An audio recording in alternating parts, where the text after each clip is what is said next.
They had them. They had the fans in Brooklyn pretty much throughout the entire show. Last night, I could vouch. I was in the building.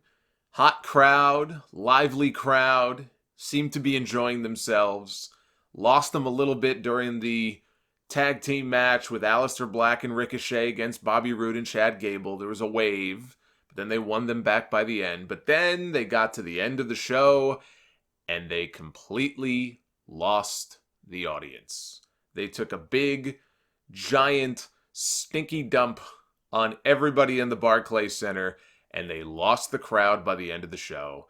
And that was the story of the post-WrestleMania 35 episode of Monday Night Raw for April 8th, 2019. This is your Sound Off Extra review for that post-Mania episode of Raw. I am the Solomonster. It was a show that, on the whole, I thought had some fun moments, but was disappointing for a post-WrestleMania episode of Raw, especially when you compare it to some of the really wild ones that we've had in years past. It felt to me a lot like they're just stalling until next week's shakeup. They got the big 2-day, 2-show superstar shakeup next week. I think they're up in Montreal. They're up in Canada. I know that next week. And it just felt like we got to hold off on doing anything really big and really significant until we get to the shakeup next week. Really, I think it would make a lot more sense for them to do the shakeup this week, right after WrestleMania. That's normally when you would do a hard reset on some of your storylines and your programs, where you would call up new talent from NXT. And so I'm not quite sure why they didn't just plan to do the shakeup this week in Brooklyn, unless they just want to spread the love around a little bit, not give everything away here in the shadow of New York City. And next week they'll be in Canada for the shakeup. I was there live in the building, and I can tell you that it was a show that had a hot crowd virtually the entire night. It was packed all the way up to the rafters. And they had them, as I said before, until the very last segment, which was an epic fail on WWE's part. Just a huge misfire that they should have seen coming, and one that was completely avoidable. I mean, it was avoidable by just not doing the match, but if they insisted on doing that winner-take-all match with Rollins and Kingston, there were other ways to kind of get out of it where I don't think they would have pissed off the crowd quite as much. So that was unfortunate. The Twitter poll is up for you to vote. You can still vote at Solomonster on Twitter. Last I checked, we had over 3,600 votes. 35% thumbs up, 65% thumbs down, which is shocking to me in a lot of ways, because the one Raw every year, typically, that you can rely on a lot of goodwill and a pretty high positive rating is this episode. And it was the complete opposite this year. And I think that score is actually a little harsh. I get a lot of the hate directed towards the end of the show, but that's not good. 35 up, 65 down. They had Seth Rollins come out to open the show. He came out to a massive ovation, the new Universal Champion. Slayed the Beast. I called him in my WrestleMania review the Nut Slayer. That's exactly what he is. He came out, great ovation. Thanks the fans. Everyone's chanting, burn it down. He's interrupted by Kofi Kingston and New Day. Kofi Kingston, of course, the new WWE champion. New Day from SmackDown, so brand split be damned. They come out. They have it was a very entertaining segment, I thought, between them. Big E is just, he's too much. He's just too much. And this is one of the many reasons why, even though I've said before, don't sleep on Big E. Big E has, I think, at some point, maybe in the not-too-distant future, I think he could have himself a solid, probably as a heel, singles run, challenging for the championship. And maybe at some point he does, out of jealousy, turn on Kofi. But boy, I would hate to see that. Because the more I watch these three together on camera or in these interviews that they do, I'm game with Big E getting a singles push at some point, but if they could find a way to do it without having to split the New Day up, I think that would be great, because I'd hate to see these guys broken apart. But they're in the ring, and by the way, let me just mention this now. Kofi Kingston, speaking of Kofi Kingston, of course, the best part, in my opinion, of WrestleMania 35 was the match he had with Daniel Bryan, his big WWE Championship win, right? Very emotional, and just a great, great moment. And I talked in the lead up to WrestleMania about some really stupid comments that were made by a certain WWE Hall of Famer who is no fan of Kofi Kingston getting a championship match at WrestleMania? Well, we have the latest dumbassery here from Super Schmuck Billy Graham's Facebook page. And I hate to even bring this up, but I can't help myself. And he may well have said this sarcastically. If he did, he worded this extremely poorly, because this did not come across as being sarcastic, but maybe he meant it that way. A lot of people are not taking it that way, where he congratulates Kofi Kingston on winning the WWE Championship, and he urges Kofi to take steroids and add 50 pounds to his, quote, championship body. Now, maybe some people would be able to take that as a joke or a sense of humor if he didn't already post a serious blog on his page going off on Kofi Kingston being too small and being 145 pounds, which of course he isn't, but Billy Graham is not exactly known for being a math whiz. And so here he is telling Kofi Kingston after winning the championship, after already having a measure of success, hey kid, why don't you take 50 pounds of, or 50 pounds of steroids, Jesus. Take steroids and add 50 pounds to your frame. It'll do you some good. And then at the end he says, do yourself a favor and go find my promos. Go on the network, go in the archives, go in the vault, dig up all the superstar Billy Graham promos you can find. And Billy Graham was one of the all-time great promo guys. But he says, dig up my promos because personality is as important as anything else. As though of all of the acts on the main roster to criticize for not having a personality or charisma or anything like that, you're going to single out the New Day. Are you kidding me? Not that Kofi is the strongest promo in the world, but you kind of, you get Xavier and Big E as part of the package here. I think they've got plenty of personality to go around. But yeah, when people started tweeting me about this about an hour ago about, oh, did you hear what Billy Graham said? I said, I can only imagine. And there it is. Yeah. Hey, Kofi, take the superstar's advice. Go take some steroids. Soon he'll be telling him to grab a razor blade and a dollar bill because he's got some white powder he'd like for him to try. So there's the latest from Super Schmuck. But this segment set up what was supposed to be a winner-take-all main event. Kofi said, look, last night I was in the back after my match with my kids and we saw Becky Lynch win the Raw and SmackDown Women's Championships, winner takes all. Why don't we do the same thing here tonight? And have the WWE Champion go one-on-one with the Universal Champion, winner take all. And Seth Rollins said, challenge accepted, and the place exploded. And look, I can't speak for everybody inside the Barclays Center. I'd like to think most people like myself had absolutely no expectation whatsoever of actually getting a clean winner, ending with one person having two titles. It really was just a matter in my mind as soon as the match was made of either A, which McMahon is going to be coming out later to put the kibosh on this, or who's interfering for the DQ, which is probably what most people were thinking. So this is not a case of, oh, how can you be so upset? Did you really think there was going to be a winner? No. I can't tell you how many tweets I got about this last night, as though, look who you're talking to, people. Come on. Of course there was never going to be a clean winner in this. That's not the point.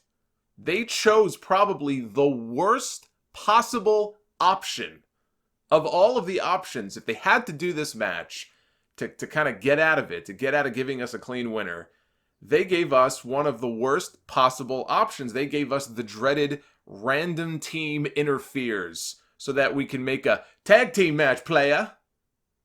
A tag team match that means absolutely nothing. Just to get the visual of the two champions teaming up together. And I know I'm skipping ahead here, but, they have this main event. It goes on for about 4 or 5 minutes. They have The Bar run out to the ring. Sheamus and Cesaro. A SmackDown team, no less. As if we didn't have enough crossover on the show anyway. But they have a random SmackDown tag team come out to interfere here in this main event on Monday Night Raw. Why? Beats the shit out of me. And that was the moment that they lost the fans in Brooklyn. And this all could have been avoided.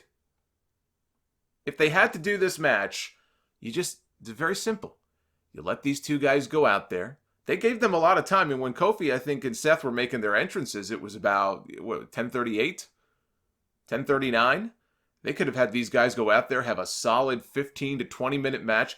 I could tell you the people in the building, they were primed and ready for a good long match here between these two guys, supposedly the two top stars, the two top champions in the company. You let these guys go out there, have a long match, throw in some great near falls, build some drama, and then, out of nowhere, in comes a crazed Daniel Bryan, and maybe even a crazed Drew McIntyre, to go after Seth Rollins, even though they beat him at WrestleMania. You know, McIntyre, they've been pushing him like crazy. He's had issues and matches now for months with all the members of the Shield. He's been set up as a possible contender for the Universal title coming out of WrestleMania, right? I mean, you lost to Roman Reigns, but you have Bryan interfere. Maybe McIntyre, you have a no contest. Look, Bryan running out there alone would have gotten massive heat. But it would have been the good kind of heat, I think, because most people were not expecting a clean finish anyway. And that at least would have made sense. That Daniel Bryan is so perturbed by what happened at WrestleMania. He is so out of his mind and beside himself like a wild man. He comes out, interferes, goes crazy. And what it then does is, at the beginning of SmackDown tonight, which is back at the Barclays Center, and good luck to them there, they can set up a tag team match for the main event tonight if they want to. Do it at the beginning of the show so people know it's coming. Seth Rollins on SmackDown, teaming with Kofi, because again, the brand split doesn't mean shit at this point. Rollins and Kofi, they announce at the beginning of the show, are going to team to face Daniel Bryan and Drew McIntyre. And there's your main event on SmackDown. And at least then people know it's coming. They expect it. They won't shit all over it. But to do what they did last night, when they put these two guys in the ring for a few minutes and they have the fucking bar run in the middle of the match, what did you think was going to happen? Sheamus, by the way, isn't exactly somebody who's had a lot of luck with these post-WrestleMania shows in the past, going all the way back at least to the infamous match he had with Randy Orton, which I think was actually in the shadow of New York City, I believe. I can't call it New Jersey anymore. Apparently in WWE's universe, the state of New Jersey does not exist. It is simply the shadow of New York City. Pretty sure that was at the Izod Center when they crapped all over that Sheamus-Randy Orton match with the waves and the beach balls and everything. But that ending to this show last night was an absolute pile of piping hot garbage. And they got what they deserved. Zack Ryder and Curt Hawkins, they outsmarted the Revival again. So much for the no automatic rematch clause. I thought they were doing away with this nonsense. Maybe somebody can chime in on commentary. Maybe they had an explanation for this. But all anybody in my section was saying is what happened to supposedly no more automatic rematches. So much for that. That lasted all of 2 months. I thought the match itself was actually good. I enjoyed it. At least Zack Ryder didn't get the Zack Ryder treatment from the post-WrestleMania 32 episode of Raw. Remember, he won the Intercontinental Championship in the ladder match, had his big WrestleMania moment, and then had the title taken away from him 24 hours later. Here, we had Hawkins get the pin, and they retained their titles. So I enjoyed this for what it was. We had Baron Corbin come out to gloat about his win at WrestleMania over Kurt Angle, and I can't believe I'm going to say this, but I really liked what they had Corbin do here. Corbin came out, he look, as a smarmy heel, he has the act down pat. He came out, he knew his audience, he's got that shit-eating grin on his face, and he's talking about how he beat an Olympic gold medalist the night before. He's getting chants from this crowd. This crowd hated this guy. He's chanting asshole at him. They chanted shut the fuck up at him, wouldn't even let him speak. Corbin says, you stay classy, New York. I would expect nothing less from all you dirty New Yorkers. So then Kurt Angle comes out. And I laughed. I couldn't help but laugh for all of this talk last week about how this is the last time Kurt Angle is ever going to be on Monday Night Raw. I even said, when I did my review for last week, for the Go Home show, and I said they were talking about this guy like he's got some kind of terminal illness and he's gonna drop dead or something. He's never gonna be on Raw ever again. That's quite the bold statement to make. They didn't even wait 1 week. He was right back on Raw the very next week. Everybody loved seeing Kurt. He came out. He was dressed up in a suit or a blazer or whatever he was wearing. And he said to Corbin, you know what? Yeah, you beat me at WrestleMania. And he says, look, I want to wish you luck. And then he said, I want to wish you bad luck. And he gave him the angle slam and put him in the ankle lock, and Corbin scurried off. And then we heard shrieks. And they were the shrieks of Lars Sullivan's theme music. Lars Sullivan was originally earmarked for a WrestleMania match against John Cena, and he had some issues that he had to deal with. He had an anxiety attack, and he went home, and he was dealing with those problems, and I'd heard that he was doing better, and they saved him for the post-Mania Raw. He came out, he confronted Kurt Angle, and he gave him the freak accident, I believe is what he calls his finish. He slammed Angle down, and that was it. So just, a simple appearance here to establish that Lars, and believe me, he will soon be Lars. I give it over under of 2 or 3 weeks before they cut the name Sullivan out of here, and they just leave Lars. Although other people have lost their first names, right? Andrade. Well, actually, no. Andrade got to keep his first name. Who lost their first name? Who lost their first name? I feel like somebody lost their... Well, Cesaro. Cesaro and Rusev, right. They lost their first names. It's just a matter of time before Lars Sullivan is just Lars. And actually, that's an example. I'm okay with that. When the time comes that they drop the Sullivan part and they just call him Lars, see, that works for him. It's the people like Mustafa Ali and Andrade Cien Almas that I just don't understand. The reason or the rationale behind that, or why they think that sounds better. But for Lars, I think that would actually work out well for him. And we'll see what they do with him. Look, the shakeup is next week. You've got Lars Sullivan and Braun Strowman now on the same brand, at least for 1 week. I don't know that they're going to want to keep them on the same brand. My thought process with Lars when they were first promoting him 2 months ago was that I thought the best place for him to go would be SmackDown. My pitch for him was back at TLC in December, for him to interfere and show up in the match with Bryan and AJ Styles. They had their rematch for the WWE Championship, and I thought that Lars would make the perfect henchman for Daniel Bryan. The role that basically they gave to Rowan, I would have given it to Lars. And they obviously didn't do that. They went down a different road. But I wanted him on SmackDown because I looked at Raw and I said, Raw is the land of the giants. You've got Braun Strowman. You've got Drew McIntyre. There was somebody else whose name I forgot. Lars is a big guy. You look at him and he looks big, but he's not tall, right? So he's not big in that way. And, you have a face-to-face or something with him and Braun, and I just think it really exposes him. So I thought the best place for him would be the SmackDown roster. And you've got a lot of smaller guys like a Rey Mysterio and people like that on that roster, and he can just run roughshod and probably have some pretty good matches and have these guys bumping all over the place for him, making him look like a friggin' monster. And I still feel the same way. So even though he debuted on Raw, I'm kind of hoping that when the shakeup happens, he ends up on SmackDown. Knowing WWE, they'll put him on SmackDown, and they'll put Braun on SmackDown, just to say F you. So we now have Lars Sullivan on the active roster, and Kurt Angle, well, who knows? Who knows the next time we may see Kurt? But I suspect it is not the final time we will see him on TV.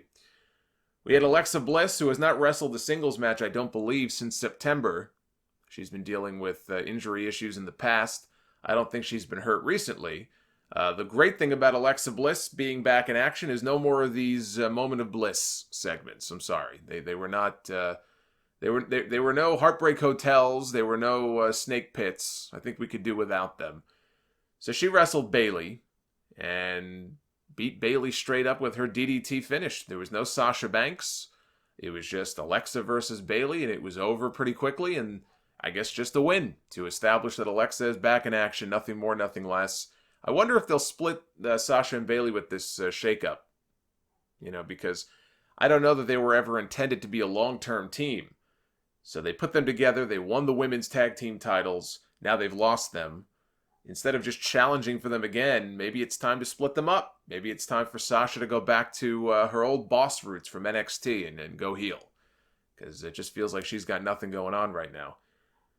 We had Becky Lynch, the new Raw and SmackDown Women's Champion, come on down. She got a huge reaction from the crowd, her and Seth both. I noticed them sitting together at the Hall of Fame, which was very interesting given some of the recent rumors about them. So she comes out, and I don't know if on commentary they made any kind of mention about what happens with the titles. I assume it looks like they're just going to have her defend both. I don't think they said anything about her having to vacate one or the other. But she came out and she was talking about Ronnie and Rick's daughter, which people got a kick out of. There was no Ronda Rousey, by the way, on this show. Supposedly she has a severely broken hand. She's probably going to go away for a while now. She is under contract with WWE through 2021. So I don't know when she'll wrestle again, but she's not going anywhere. After her promo was over, I thought somebody was going to come out. I was waiting for the music to hit, and they just played Becky's music. She goes to leave, and then they cue up Lacey Evans' theme song. And out she sashays on down to ringside. She did the same thing at WrestleMania, didn't do anything there. She comes on down, she goes face-to-face with Becky. She kind of laughs in her face, goes to turn away, and then clocks her with her women's right. That's what they call her finish in NXT, the women's right. She goes to walk off. Becky, of course, is not going to have any of this shit. And she charges at her. This giant brawl breaks out. They're pulling hair. They're slapping each other. They brawl up onto the stage. Becky tries to put her in the disarmor, and Lacey escapes. And for all the talk about Lacey Evans and this just ridiculous nonsense they've had her doing now for so long, I've seen her in NXT. She was still relatively new there. I think it would have been better to keep her down there for a while, let her establish herself a little bit more. She's not bad. You know, I've seen her do some acrobatic stuff, moonsaults and stuff, and they look pretty good. And she has improved from where she was when she first came in. It just seems to me, you look at her, she's a pretty woman, but she's, exactly what Vince McMahon wants on TV. She's a tall blonde. It's almost as though Becky now is going from just wrestling one tall blonde, and they're trading in Charlotte for another tall blonde. Clearly they are setting something up with Becky and with Lacey, unless they end up on separate brands. I thought this was good for what it was. It was good that she finally got physical. At least they did something with this woman for once. And once she actually starts getting in the ring and wrestling, I think people will realize that she's pretty good. I don't want to say great. I have yet to see her in a great match. And I don't know about throwing her immediately into a feud with the champion. That I question. But we'll give it a chance and we'll see what happens. At least now she's doing more than just walking down to the ring and turning around and walking to the back. She got physical here for the first time. It's long overdue. We had Ricochet and Aleister Black against Bobby Roode and Chad Gable. There was some kind of malfunction apparently with the apparatus that Aleister uses that usually kind of pops him up during his entrance. We heard that creaking. That this is like a new thing they've added in the last week. Just Vince McMahon has these weird ideas sometimes. So he's added a creaking noise, like Dracula opening the lid of his coffin or something, when Aleister's thing goes vertical during his entrance. And occasionally Vince McMahon has an idea that just works. Remember the story about Seth Rollins and his music? His music didn't have that whole burn it down part. And one day Vince says, he sees that burn it down is going to be part of his entrance, and Seth wasn't exactly sold on it. And now every single week you got people shouting burn it down. So, occasionally Vince McMahon knows what he's doing. Here I'm not quite sure what the what the purpose is of that, but whatever. It didn't work here. There was some kind of malfunction at the junction. So they're having their match, and this is where people started to lose a little bit of interest.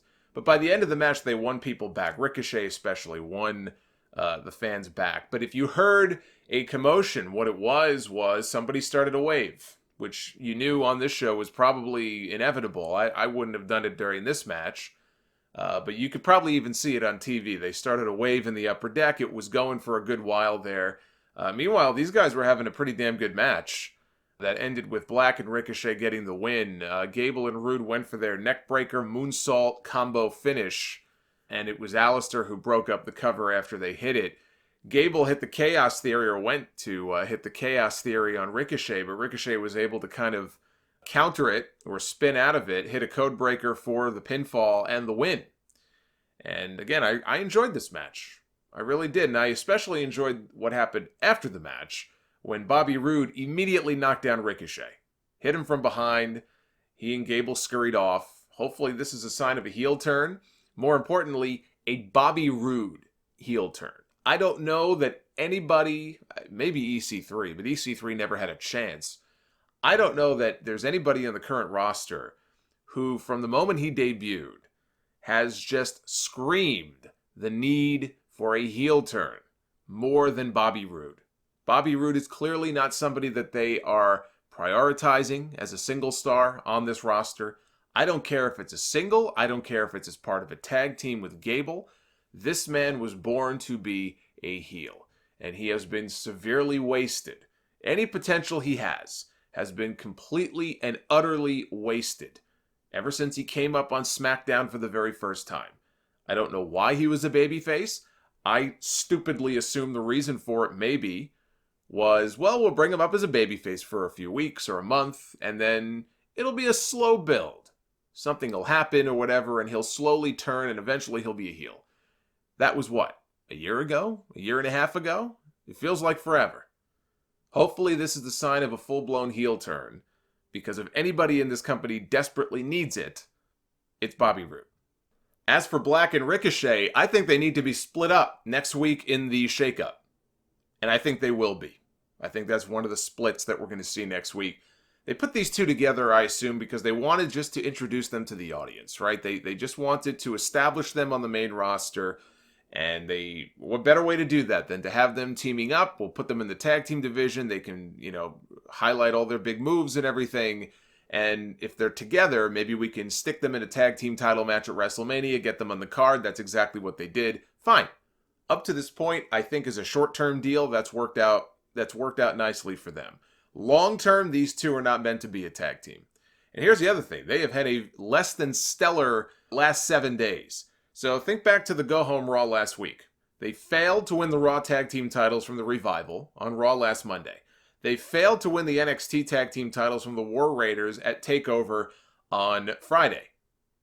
And they failed to win the SmackDown tag team titles at WrestleMania.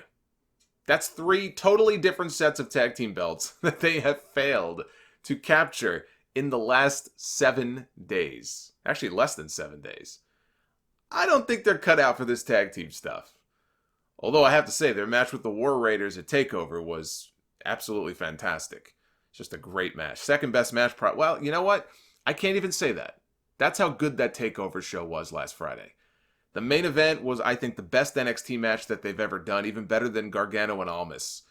But I would say the number 2 spot, I don't know, it's tough, because I really enjoyed Velveteen Dream and Matt Riddle.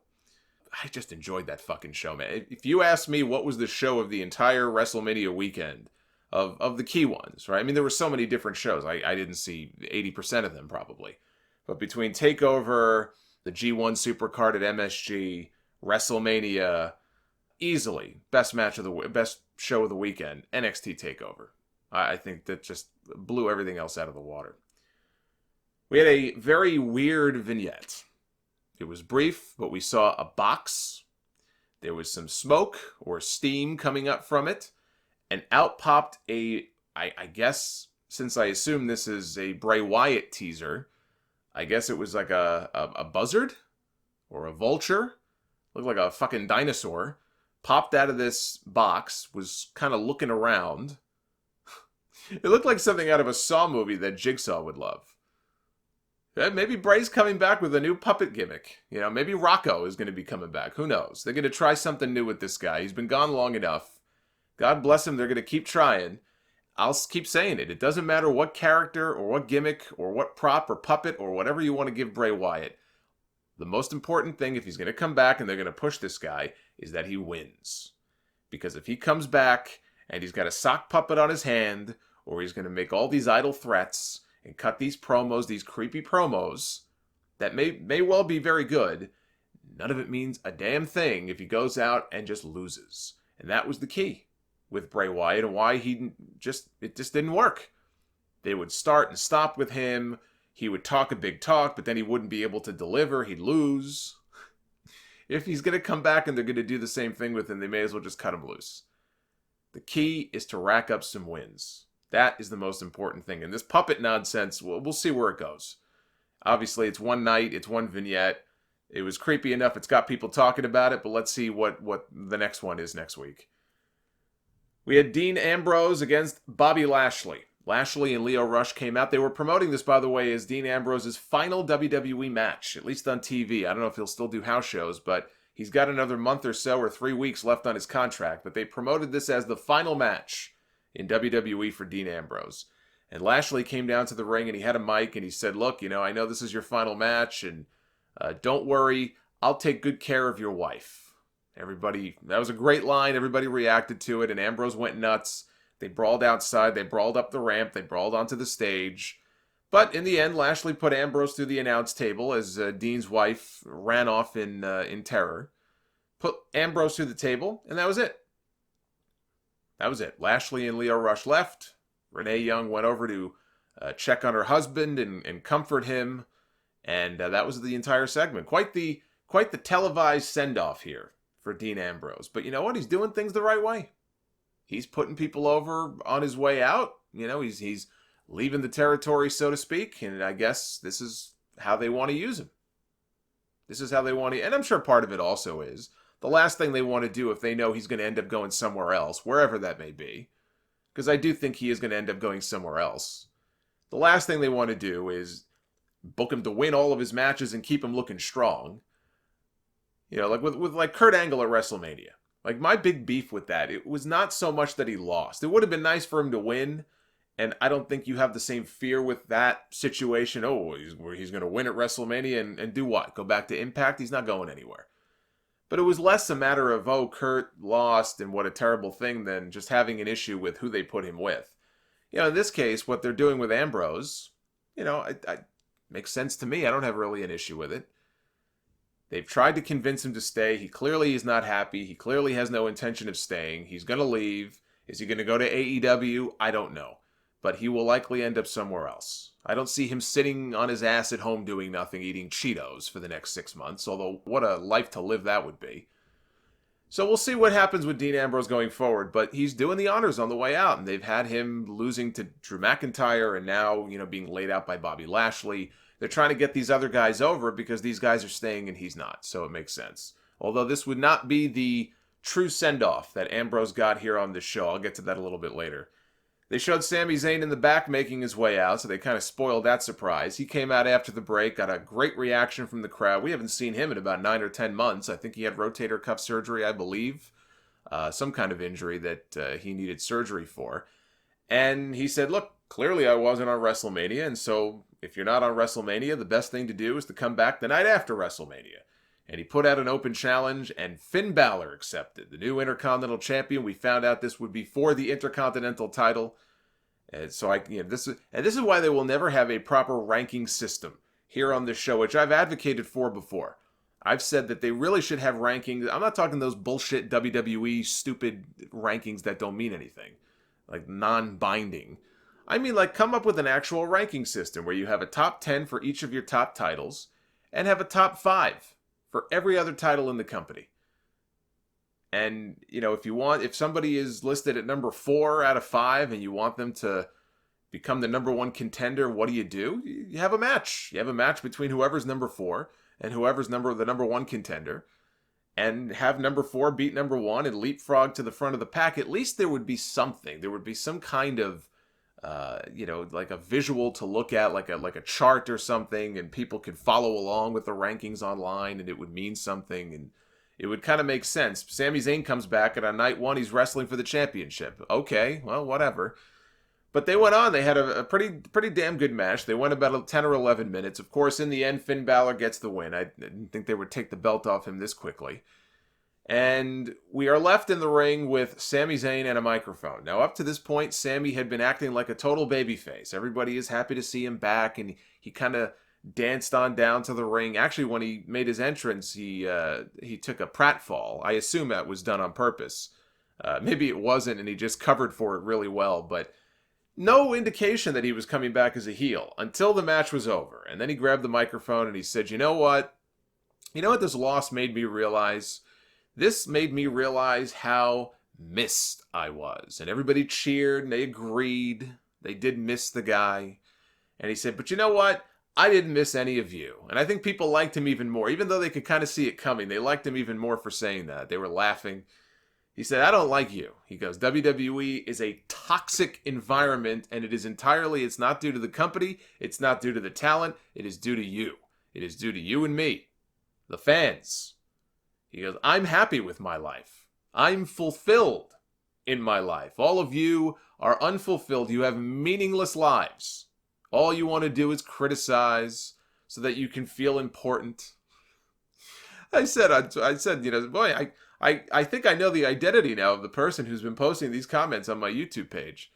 I got a kick out of this, actually. I had people saying, oh, do you think, is this offensive to the fans? Because you know that there's probably wrestlers in the back, and we've seen this with like Goldust and people on Twitter who probably don't like the fans and, you know, agree with everything that Sami said. Look, Sami, he's clearly borrowing from reality with these comments, or some writer who probably doesn't like the fact that people shit on the product all the time decided to script this for him. I didn't have a problem with it at all. I actually thought it was pretty entertaining. I think they should go all the way with it. I think they should show Sami Zayn listening to podcasts every single week and picking them apart and criticizing the podcasts. And hey, shit, go all the way with it. That'd be cool with me. But he was just going off. You people aren't the voice of reason. You know, I'm not here to save WWE or I'm take over WWE. I'm going to come out here and I'm going to hold all of you accountable. See you in hell. And he dropped the mic and he walked off. I love this. I thought this was great. I like Sami Zayn anyway. But I dig this. But like I said, go all the way with it. Go all the way with this character. Can be on location in some places at WWE live events, interviewing fans in line and poking fun at them and stuff. If you're going to do it, just go all the way and make it entertaining at least. We had Elias. He was out for a concert. He was going to make up for what happened at WrestleMania the night before when he was rudely interrupted by the doctor of thugonomics, John Cena. He said John Cena is no musician. He's not an artist. And he said, I want to actually show all of you people how easy it really is to do what John Cena does. I want to show you how easy it is to rap. And he starts rapping, and he's talking about, you know, I don't remember the whole rap, but he basically was talking about giving John Cena the middle finger. And he said, anybody who interrupts me next is a dead man, and that was it. Everybody at that point knew. Everyone's saying, oh, Undertaker, Undertaker. And 5 seconds later, we heard the Undertaker's gong go off, and the arena went dark. Oh, my God! And the music came on, and we had the lightning and the thunder and the smoke, and out came the Undertaker. After missing his first WrestleMania since WrestleMania 2000, the Undertaker appeared on Raw the night after WrestleMania. And the crowd popped huge, and it was really smart because nobody expected it. I don't think anybody, I shouldn't say nobody, but I think most people probably didn't really think after not being at WrestleMania that The Undertaker was instead just going to show up on Raw. But there he was.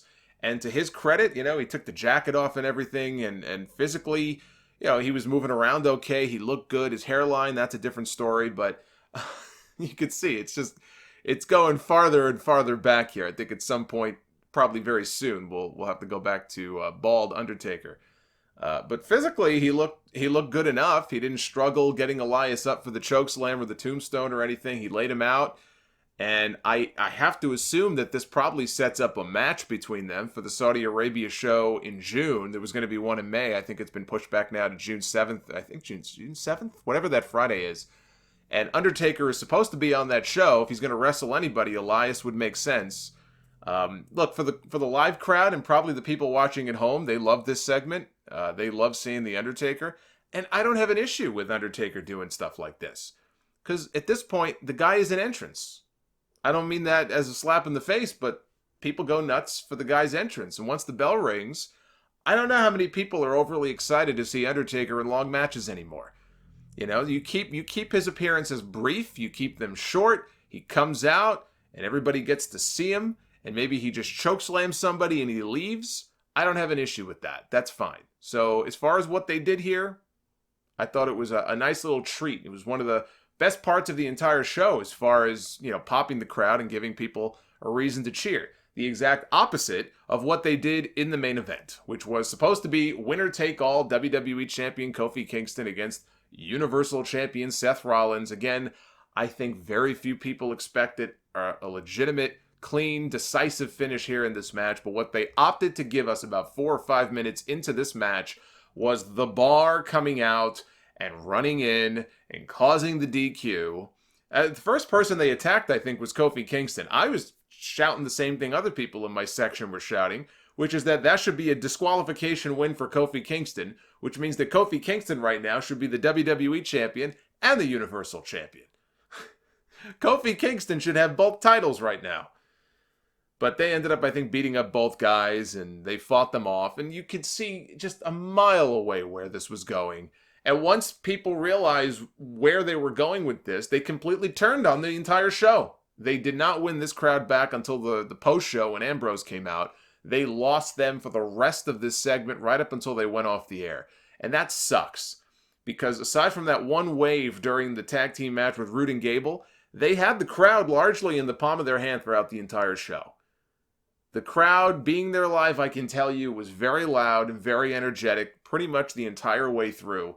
And as a reward, they just smacked us right across the face. And what ended up happening was you had loud chants of AEW. You know, a lot of that came during the commercial break, but I'm pretty sure some of it made TV as well. If it didn't, I can tell you they were loud AEW chants. There were loud All Elite chants. The people that were sitting behind us were just pissed as all hell. AEW, shut up, you people. It's a t-shirt company. It's a t-shirt company. Well, we'll see if it's a t-shirt company in the next few weeks when they make their big TV announcement. I won't say more on that, but you've got AEW chants, CM Punk chants, which is stupid. Beach balls. It was only a matter of time before the beach balls came out. I don't know if this made TV or not. Cesaro was a one-man security gang all on his own. The first beach ball that came out, like laser beams, he spotted it. He jumped into the crowd like he did at SummerSlam that one time. He grabbed the beach ball. He came back over the barricade, stood on the apron, and ripped it to shreds. There was a beach ball on the opposite side of the building. 2 minutes later, he ran into the crowd. He grabbed that beach ball. He came over the barricade, jumped up on the apron, ripped it to shreds. He was a one-man machine. You don't even need a security crew. He was doing their job for them. I hope some of that came across on TV because that was actually very entertaining. Unfortunately, it was hard to concentrate on what was going on in the match because nobody gave a shit. Because A, they were pissed off, and B, you had all this stuff going on in the crowd with the beach balls and everything. And so you had a tag team match that may well have been good, but nobody knew because nobody was really paying any attention. I know that in the end, Kofi and Rollins got the win. I think it was the curb stomp, right? Was it Trouble in Paradise, and the curb stomp took care of Cesaro, but Rollins and Kingston get the win, and they end the show with the two champions shaking hands. Again, all they had to do was let these guys go at it for 15 minutes, 20 minutes, build the match, dramatic near falls, probably get chants of "this is awesome," you got people engaged, and have Daniel Bryan come out and just fuck it all up and just go nuts. And I really think, people would have been upset, they would have been disappointed, but I really think it would have been the good kind of heat. And if you want McIntyre to come out too, because he's been pushed like crazy lately, and he can come out there and beat up on Rollins, you set up the tag team main event for SmackDown tonight. That, I think, would have been a little more tolerable than what they gave us here. And they have only themselves to blame for it. Somebody put this down on paper and actually thought what they did here was a good idea. In front of this crowd on this night in Brooklyn, they thought that, hey, this will be a great way to end the show. And it was a colossal misfire. It was a garbage way to end the show. And it really left a sour taste in a lot of people's mouths for what otherwise was a show that I wouldn't call it great, but at least it had its moments. You know, there were some good matches. Undertaker came out. That made everybody happy. And they just pulled their pants down and took a piss on all of us at the end of this show. And it's a shame. And as far as, really there was also a lack of any new debuts. I know I was kind of expecting like Pete Dunne maybe, or the Undisputed Era. I still expect some of these names to be promoted to the main roster. I have to assume the reason that they didn't is because they're holding off until the shakeup next week. Especially they were calling it an international shakeup because they're up in Canada. And Pete Dunne would fit in awfully well in this quote-unquote international shakeup, although I do fear for his future, depending on which brand he ends up on. So that's coming up next week. Now, some of the best parts of the show did not even air live on television. Some of the best parts of this event last night you guys didn't even get to see unless you were in the building.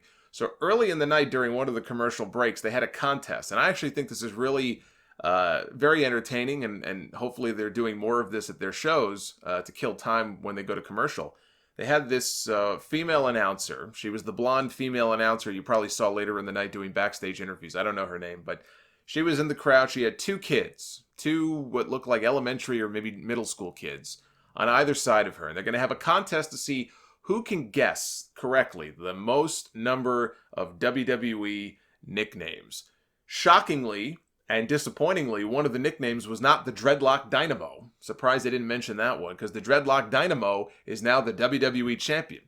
But they had this contest, and one kid just barely edged out the other, right? This kid thought he had it won. He had 10 points. He got 10 correct guesses in whatever it was, 30 seconds or 60 seconds, I think it was. The other kid just barely edged him out with 11. He won a t-shirt. And the other kid, she's like, you're not going to leave here empty-handed. And she handed this kid an autographed photo of Dean Ambrose. Now, actually, of the two, I would probably take the autographed photo, me personally. The shirt didn't look like anything special. But this kid, if I tell you the look of just pure disgust and disappointment on this child's face when she handed him that photo, the signed photo of Ambrose, was the funniest thing I saw all night. This kid could not hide his disappointment more if he tried. So that was the first dark segment that we got. The other dark segment we got was later on. She said, we're going to scan the crowd for the best signs. So everybody who brought signs, I want you to hold them up, and we'll put them up on the Titantron. And most of the signs were lame. There was one guy in the crowd that had a sign that said, if Becky Lynch is the man, then that must mean I'm gay. They didn't put that up on screen, but I could see that from across the other side. But at one point, they put this sign up on the Titantron that said, is it too soon to boo Roman Reigns? And they could not cut away fast enough. Like they accidentally got it on screen. It was there for maybe 2 or 3 seconds, and they immediately cut away, and she did not acknowledge it, but everybody laughed. And when Roman came out later, so this was the other thing. This was the other thing that we got. When the show was over, Seth Rollins got on the mic, and he called for Roman Reigns to come out, and people booed. Roman Reigns got booed pretty heavily when Rollins mentioned his name and he came out. And in fact, after Roman came into the ring, Rollins, he didn't exactly go off on the crowd, but he said, look, this man just beat leukemia. He's an inspiration to me. He just had his first singles match, the night before in however many months. Yeah, he's basically saying to everybody who was booing him, keep your fucking mouth shut. This guy's a friend of mine. He's an inspiration to me. And then people cheered. After he called out Reigns, he said, look, Dean Ambrose, we saw what happened to you earlier in the night. That's no way to go out, brother. Come on down. And out came Dean Ambrose. He looked perfectly fine. He had his leather jacket on. No signs of being hurt or anything after the attack earlier in the night. He comes into the ring. You probably have seen the video. I put some of it up on my Twitter page. WWE, you can just go watch the whole segment. It's up on their YouTube now. They put the whole post-show little Shield reunion they had up on their YouTube channel. And Ambrose takes the mic and he says his goodbyes. And he's talking about how special that building was to them because Barclays was the very first building where the Shield had their very first match. That was the main, it wasn't the main event, but one of the top matches at the TLC pay-per-view in 2012 was the 6-man, I think it was a tag team tables match, if I'm not mistaken. It was Daniel Bryan, Kane, and Ryback against Seth Rollins, Dean Ambrose, and Roman Reigns. And it was a fantastic match. And that was the very first Shield match we ever got on TV. And I believe that pay-per-view actually was the very first event, WWE event, ever held inside Barclays Center, which is not, it's still a relatively new building. And so he mentioned that, and so he has an affinity for this building, and he remembers Arn Anderson calling them 2 indie schmucks and a football player, and everybody laughed. But he had some very nice words. He said, look, this building, the hell with this building. It's not about the building. The building is just brick and mortar and wood and nails. He goes, it's about the people inside the building. He goes, I know a lot of you in this building are not even from New York City. A lot of you flew in internationally from WrestleMania, for WrestleMania weekend. But basically, he wanted to thank the fans. And he put the microphone down. They did the Shield fist bump in the ring one last time. And off went the Shield. And it was a much better way to end the night than what they gave you on TV. At least now you can go back on YouTube and watch the whole thing. It was a very classy way of letting him come out and say his piece and just kind of send him on his way. The fans at one point were chanting, please don't go. Rollins, before he gave Dean the mic, said, look, I tried that already. It didn't work. I'm sure Roman Reigns tried too. When people were asking Roman when he came back, hey, what's going on with Dean? He was doing autograph signings, telling people, don't worry about it, I'm going to talk to him, it's all good, he's not going anywhere. Well, apparently it didn't work. Now think about how unhappy Dean Ambrose must be working for this company right now. His two best friends, his wife that he travels with, they all work for this company. He's probably making a damn good living financially. He is willing to walk away from it all. And I fully expect that he's going to be back at some point, but it could be years before we see a Shield reunion and Dean Ambrose back in WWE. I would not at all be surprised if I had to take a guess. Where do I think he's going to go? Maybe not right away, but yeah, I think we'll probably end up seeing him in All Elite Wrestling. That's where I think he'll go, but I can't get in the guy's head. The only person who knows where he's going to end up is Dean Ambrose. It's a total guess on my part. I think it's safe to say that it's going to be a while, though, before we see him back in WWE. But think about how just unhappy he must be to leave all of that.